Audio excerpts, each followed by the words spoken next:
What is up, guys? Here with an exciting one today. So, as you know, I've already published book tour, book of the bookshelves part 1 and part 2, which basically covered bookshelves 1 through 4. And today I'm filming and releasing, hopefully soon, the bookshelf tours for bookshelves 5 and 6. I do really love my collection. It is very eclectic. I feel there is a lot of mainstream book talk, booktube video books on there that you guys have probably heard of before, and then there's also some randos on there as well. But altogether, this concludes my current collection. Now I have already pre-ordered some books that are coming in. I have enjoyed classics in the past, and so a lot of my favorite classics I'm having shipped in with special bindings. And then I have also ordered some special edition novels that have the painted edges and all that kind of stuff that I'm very excited for that are coming in. And then also I have some pre-orders for authors that are some of my favorites. Their books that are releasing this year are also coming. So this is not a complete version of the bookshelves, but this is basically what I have right now. And so just really excited to share this with you, and I hope you guys enjoy. Without further ado, let's jump into the video. By the way, I put out videos every Wednesday and Sunday, so if you do love anything books or book related, then please join our community and our family here, and I would love to see you back. I have many other videos that I've posted as well if you're interested to go check, but definitely like, subscribe, and share if you're interested in hanging out with me. But without further ado, let's pop into the video. Bye, guys. All right, guys, so we're heading out this video with the book tour for shelves 5 and 6. So book tour part 3, shelves 5 and 6. And I thought we would get them bright and early while the lighting is still relatively decent naturally. So starting off up here on the top shelf, I have all of my Archie collections. Now, I do have quite a few of these magazines. I was very into this comic series when I was younger because it was kind of a way for me and my father to bond. He used to collect these when he was younger.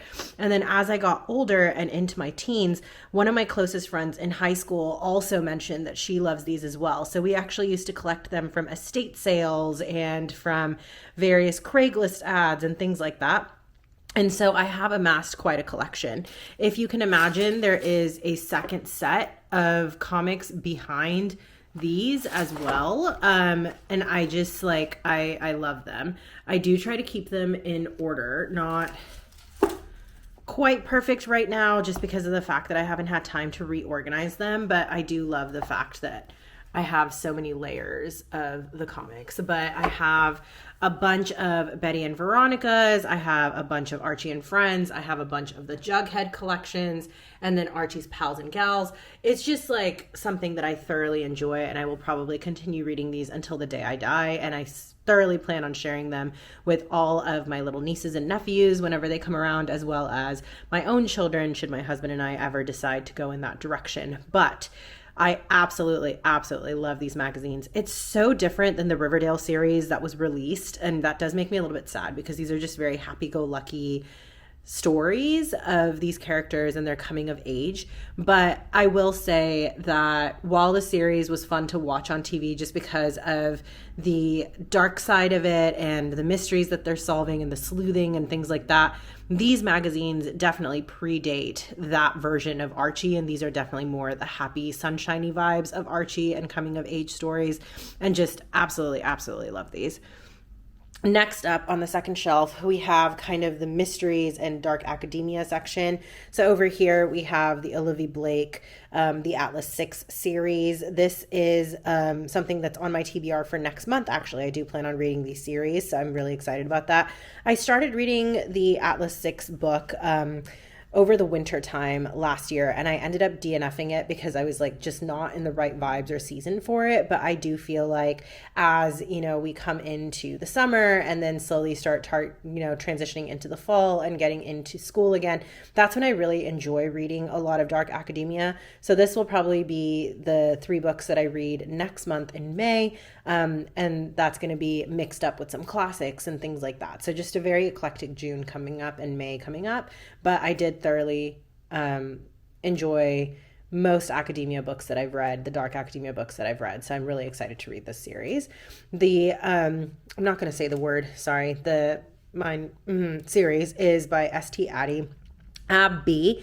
This is actually 5 books in one. This is the larger collection with all of the stories in it. So you can imagine that each book is not that long, probably about like 150 to 200 pages per book. But the concept of this series is basically that there is a detective who's following this serial killer and they end up falling in love. And so it's about her keeping her crimes away from him and their relationship while he's also slowly catching up with her and trying to put her behind bars, essentially. But very, very fun read. Lots of people who have talked about this series really enjoyed it. I've read the first 2 books of the 5, and I did enjoy those 2 books when I read them. I read them back in October. I have not posted a video on these at all because A, I wasn't YouTubing back then, and B, I had not finished the book in totality. So I wanted to come back to this October and finish out the book series and then discuss it online. So this is on TBR for October timeframe this year. Then we have Just Like Home. This was really cute too. This is basically a story. Well, I wouldn't say cute. It's more dark, but it's basically a story about this young woman who comes back home and her father was basically taken to jail as a serial killer back when she was younger. And so it's her first time kind of stepping foot into that house again. And it just kind of like follows the creepiness of the house and what's going on in the home as crazy things start to happen around her. So overall, really fun read. Then we have The 7.5 Deaths of Evelyn Hardcastle and The Devil in the Dark Water. Now, I love Stuart Torton. I love him. I love his books. The 7.5 Deaths of Evelyn Hardcastle is probably one of my favorite books of all times. I've found that a lot of people who have read this book, it's either a love or a hate situation with this book. I haven't seen too many people who are kind of like meh, like solid 3 stars or 2.5 stars regarding this book. But I personally love this book. Now, it does follow a character who basically is set in this world, and his task is to figure out how Evelyn Hardcastle died. And he has to figure this out within a specific span of time. Each day that he wakes up, he's in the mindset of a new character, a character that is part of the story, but is not him. Now, the thing is, each time he wakes up as a new character, that character has more information on what's happening, and they're a more powerful character in the storyline. However, their own personality traits are oftentimes stronger than his knowledge of himself. So the story is about how he has to solve this murder and figure out what happened within the 7.5 days. And he has to do it without being overpowered by the character that he is inhabiting in that moment. So very, very well written. The end of the book was phenomenal. I really loved the concept and the storyline and the way that the brain of this author works. But I will say it is a little tricky to follow. So this was one of the books where I did need to write down the different characters and their roles and things like that. The Devil in the Dark Water is completely different. It's also solving a murder that happens on the ocean in the middle of this crew, and basically following this very hodgepodge set of characters as they try to figure out what's going on. You definitely have classism that's discussed in this book. You have different kinds of social comments that are also made throughout this book as well. And there's definitely a lot of commentary on racism and things like that, but it's done in a very subtle, poetic way. And I really enjoyed this book. I would strongly recommend it to anyone who wants to read that kind of novel. It is on the more darker side, and it is kind of a whodunit type of book, but very, very enjoyable overall. And like I said, I will honestly read any book that he puts out, and I love the covers of his novels as well, just from an aesthetic standpoint. The Secret History by Donna Tartt is obviously a very, very popular dark academia novel. I have not yet sat down and read this, mainly because every time I've tried to pick it up, my eyes go in and out of focus because the writing in the print is so small. But I do plan on reading this as well. Also following that secret society vibe in elitist school setting with like hand-picked favorites of a teacher and the craziness that they get into. So definitely looking forward to reading that. The Murder Game I actually picked up a little bit more recently. I think I got that maybe 2 months ago, but this book basically is also a young adult dark academia novel that's basically following the murder of a character that happens, and it's about 2 best friends who are completely different from each other, and then 2 girls that are also involved on the night that they find the body. And so very, very intriguing concept there. And I do look forward to reading that. It also seems like it's going to be really fast paced. I was going to pick up and read that, but then I ended up doing A Good Girl's Guide to Murder. So that's probably next on the list at some point. A Botanist's Guide to Parties and Poisons is book 1 in Kate Kavari's series. This is also within the realm of dark academia, as is Bunny. Now, Bunny, I definitely DNR'd. Did not finish. Sorry, DNF'd. That book was confusing as heck. And honestly, I really struggled with appreciating the characters. Like, I could not get into it. Basically, it follows this girl who's a PhD candidate. She has one real friend. And then there's the group known as the Bunnies. They're like the shiny, pretty, blonde, successful girls of the group. And a lot of people look at them and think they're silly, but they also hold power in their own unique way. And so this girl kind of gets she kind of gets recruited by the Bunnies and becomes part of the group. And it's about her separation from reality and her friend and kind of falling into this dark world with the Bunnies. I thought it was... the writing style is just not for me. Let me just put it that way. I was not a fan of the writing style. I didn't enjoy it. I got about 50% into the book and then I was like, nah, I just can't. Like, and I don't DNF books very often. I might come back to it at some point, but this is the only dark academia book where I was truly like, no, absolutely not.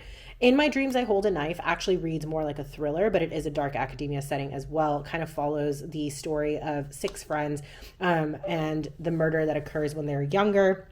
And it follows them from younghood to adulthood when they're all meeting up at a reunion. And the female main character is coming back in a much more successful setting, but she's still single and she still has a lot of other things that she's working on.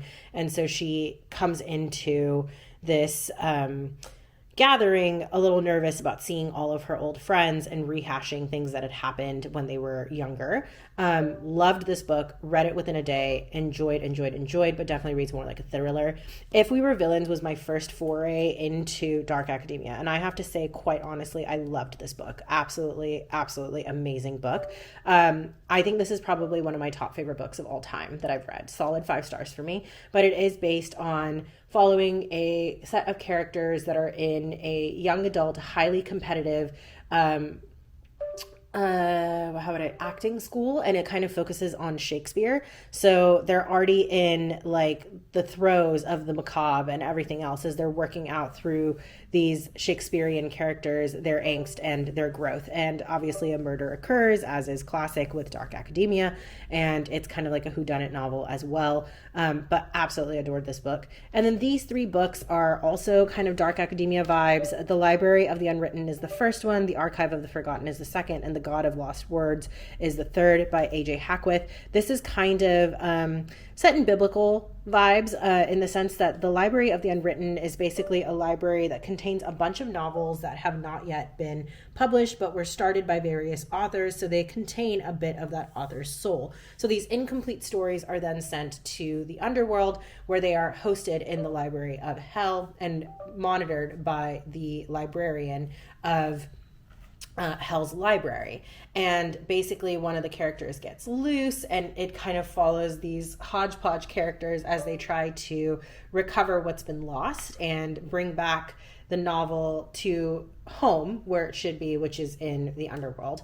It really was a wonderful series. I think that A.J. Hackwith did a phenomenal job of writing these characters, and every single story was very enjoyable for me. I will say that this Library of the Unwritten was a solid 5 star. The Archive of the Forgotten was more of a 4 star for me, and The God of Lost Words was probably like a 3.8. But I will say that all 3 of the books were very enjoyable, and I would definitely recommend The Library of the Unwritten to anyone who's looking for that dark academia vibe with a little bit of adventure peppered in. Then over here we have The Love of My Life, which is a gift from my husband. He got it for me very recently, so I have not read it yet, but it is on the TBR, and I'm thinking I might actually do a video that's dedicated to the novels my husband's bought me, so let me know if anybody wants to see that. Then I have the Holly Jackson series. So I have read Killjoy, A Good Girl's Guide to Murder, Good Girl, Bad Blood, and As Good as Dead. And I do plan on posting a video that kind of captures my reactions as I'm reading that series. It does have a lot of spoilers and it is rather long, so I have to sit and edit it, but that's coming up soon. Then I also have Five Survive, which I have not read yet, and then recently also picked up The Return of Rachel Price. The Reappearance of Rachel Price, sorry. And so those are the two standalones that Hallie Jackson has come out with, and I have not had a chance to read those yet. The Hunting Party by Lucy Follet was probably my least favorite book by Lucy Follet, but I will say this was still a solid 3 stars for me. It basically follows a bunch of friends, very unlikable characters throughout the entire series, that are out on vacation when a murder occurs, and you're basically figuring out who committed the murder and how everything progressed throughout the night. The Whisper Man by Alex North was really enjoyable for me as well. I gave this a solid 4 stars. This is kind of like horror, they're like horror terror vibes. And then he also wrote another book, which I am blanking on, but I loved that one as well. I really, really enjoyed that one by Alex North, but these are the only 2 books by him that I've read. Secrets Never Die and She's Gone and The Counselors, all 3 of these books were books that were sold by Barnes & Nobles for $5 at their cafe with purchase of a coffee. So I did go ahead and pick them up. They all are slightly more young adult vibes, and they're all murder mysteries. So I do plan on getting to those when I am on my new thriller era, which I just finished up recently in March, and I'm sure I'll have another one soon.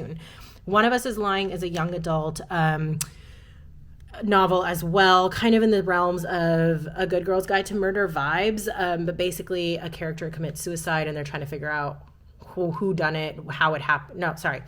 A character died and they're trying to figure out who killed him. There we go. Sorry, English is hard for me. But yeah, I really enjoyed this book as well.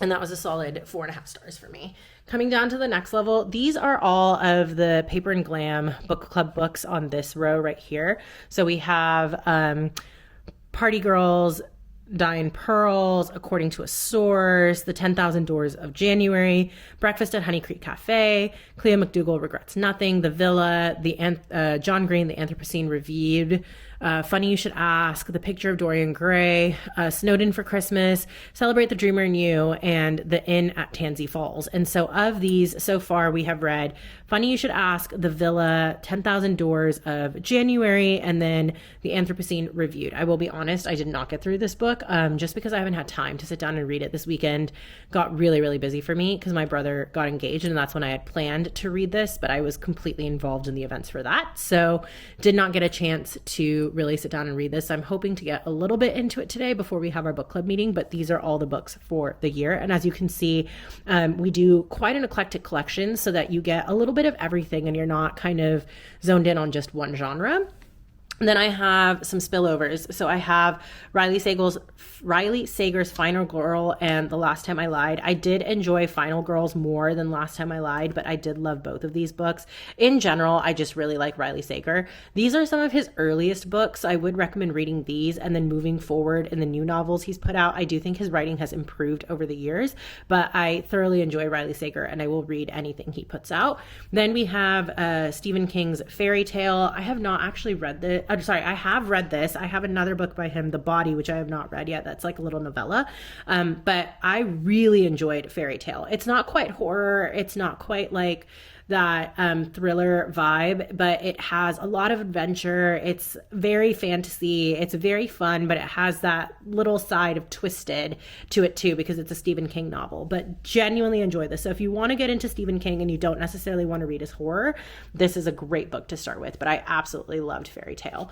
Curse of Love and Law was actually written by Katie A. Lewis, who is a young author. She published herself. She's still in her teenage years, and her mom is part of our book club. And so they were very proud of her, and we're all very proud of her. And I believe in supporting everyone in our book club. So I ended up picking this up. This is also fantasy vibes. I'm very excited to read this. I have no idea what it's about, but I fully plan on diving into this book to offer support to our group members and our young authors out there. Then I have Yellowface by R.F. Kuang. I read Babel by her, and I absolutely adored Babel, so I'm really excited to read this. This sounds like a completely different vibe than Babel, though, and I'm very curious to see where it goes. Basically, it follows this white author who is best friends with an Asian author who's renowned author, and she's struggling.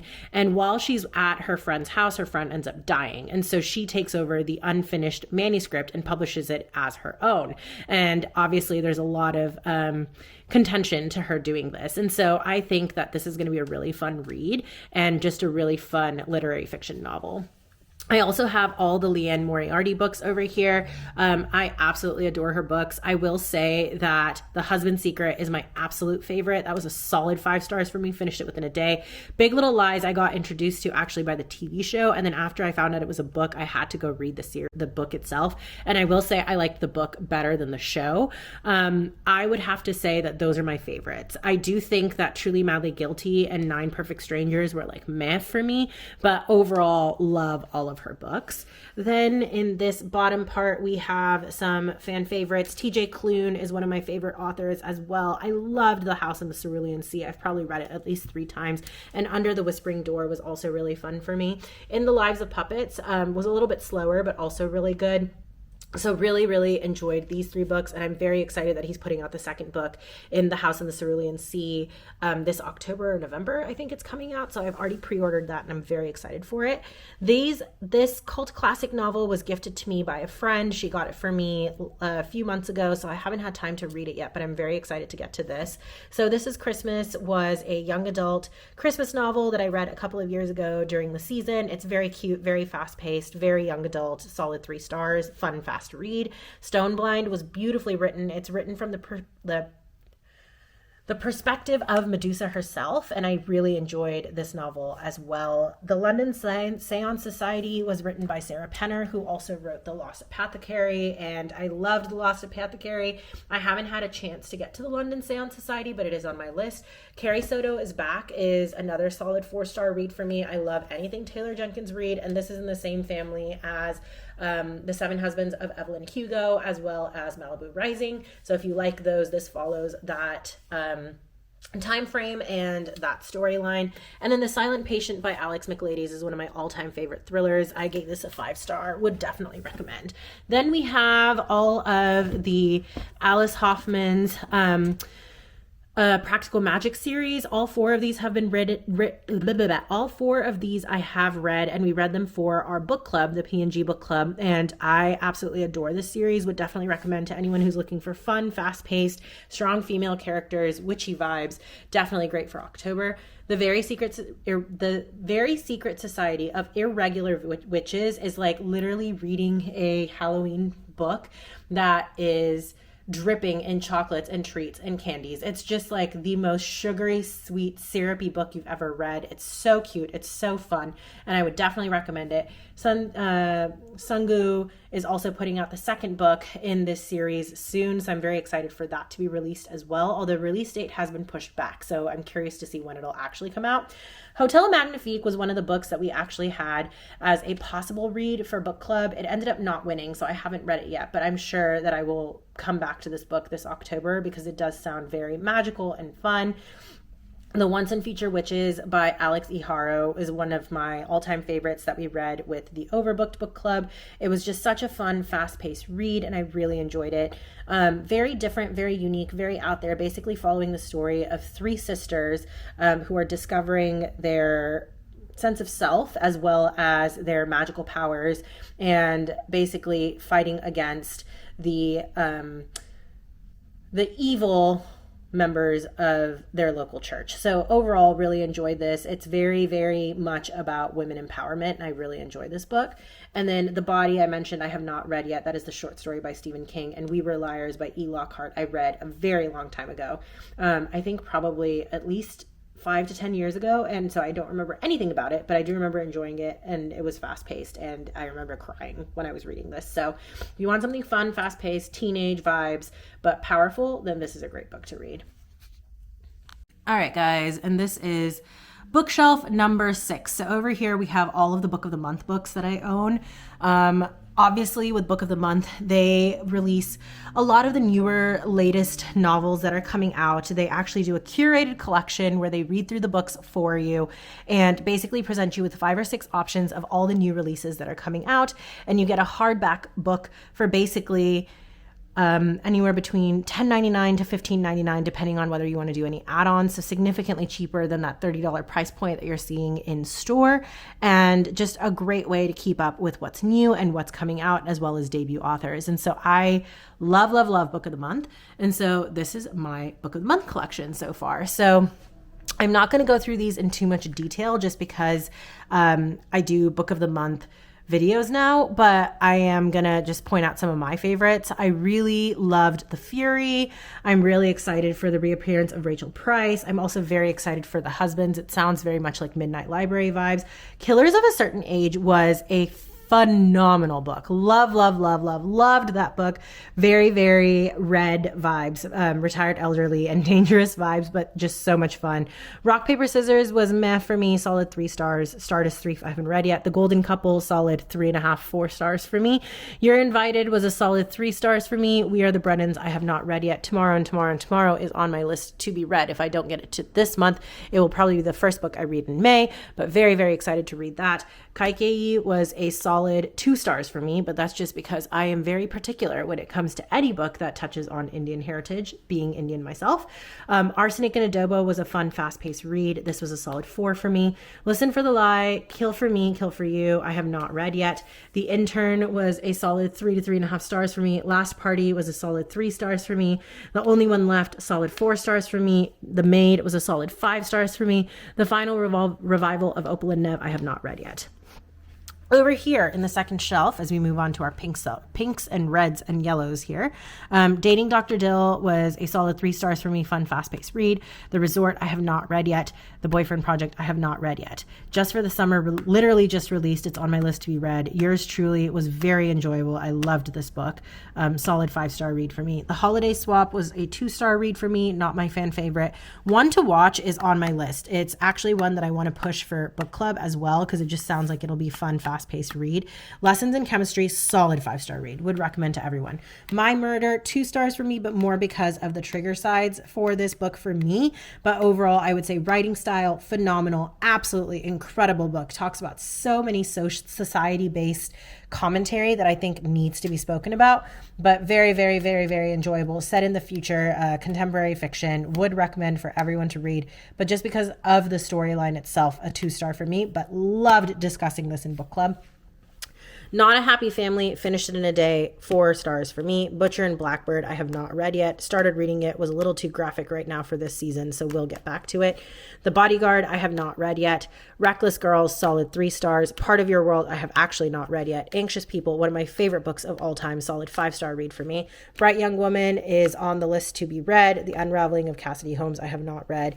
And Bringing Down the Duke, I have not read yet, but I have the entire series. I actually ended up getting these, I think, a month and a half ago, so looking forward to reading all of those as well. Moving on, we have The Unfortunate Side Effects of Magic, of Heartbreak and Magic. Have not read it, really excited to touch on it, planning to read it in October. First Lie Wins, loved this book, 5 stars for me. None of this is true. This was a hard 2-star for me, but not because the novel was bad. It's just a lot of triggers that hit me hard. What the River Knows, I have not read yet. The Book of Cold Cases, I started it, DNF'd it, will probably get back to it. Mexican Gothic, 2 stars for me. I know everyone raves about this book, but I just could not get into it. But this is like horror vibes. 7 Husbands of Evelyn Hugo, solid 5-star read for me. Home Before Dark, 4-star read. Half Sick of Shadows, 3-star read. Hello Stranger, I have not gotten to it yet. Things You Save in a Fire, I have not gotten it to yet. Malibu Rising, solid 5 stars for me. When I'm Dead, I have not read it yet. Daisy Darker, Alice Feeney's book. This was a 4-star for me. Like I said, I just got these, so I have not read them. This Spells Love, I have not read yet. And Ruthless Vows, I have not read yet. So basically, most of this I have not read yet. Everything We Didn't Say, solid 4 stars. A Flicker in the Dark, solid 3.5 stars. Kiss Curse, 3 stars. 56 Days, 2 stars. The Lies I Tell, 5 stars. The Helensky Affair, I have not read yet. The Rewind, I have not read yet. Lunar Love, I have not read yet. Mystery Guest, Nita Prose, solid 4 stars. Fate, Inked in Blood, we're reading next month for book club. Part of the Evie Dunmore collection. I've not read this yet. These are new to me. Imposter Syndrome, solid 3 stars. Magnolia Paulus, 3 stars. Heartless Hunter, haven't read it yet. The Wilder Woman, DNF'd it. Lucy Foley, The Guest List, solid 5 stars for me. Breathless, have not read it yet. And then moving on to the last part of these shelves. Piranesi, this was a solid 4 stars for me. Babel, 5 stars for me. The Four Winds, DNF'd it. Sign Here, have not read it yet. The Rebecca Ross, A River Enchanted and Fire Endless, I have not read yet, but I'm excited for it because I want to see where she goes with those in fantasy. Pretty Little Wife, a solid 3 stars for me. The Change, I have not read yet. Hellbent and Ninth House, both of these books are a solid 4.5 stars for me. Really enjoyed those books by Leigh Bardugo, although they are on the darker side. The Ex-Hex, solid 3 stars for me. What Lies in the Woods, solid 4 stars. Queen of Thieves, have not read yet. Ties That Tether, have not read yet. Leigh Bardugo, have not read yet. The Familiar, just released this month. Lock Every Door, 5 stars. That was the first Riley Sager I've ever been introduced to, which might be why it was a 5-star for me, but I loved that book. Survive the Night, solid 4 stars. The House Across the Lake, solid 4 stars. The Wishing Game, have not read it yet. And The Divine Rivals, I have not read it yet. And then our last shelf here, which is really hard to see because the lighting is terrible, sorry, is The Maidens by Alex Michaelides. Loved this book, solid 5 stars for me. These Violent Delights, the young adult version, have not read that yet. The Kingdom of Sweets, have not read that yet. Collective, I gave this a solid 3 stars. More Towels, Table for Two is brand new, have not read it yet. Jane Harper, The Survivors, gave this a solid 3.5 stars. Beasts of Extraordinary Circumstances, I have not read it, and The Cartographers, I ended up DNFing. But that concludes our book of the month shelf. So let me just move out here so you guys can get the full picture of how pretty they look when they're color coded.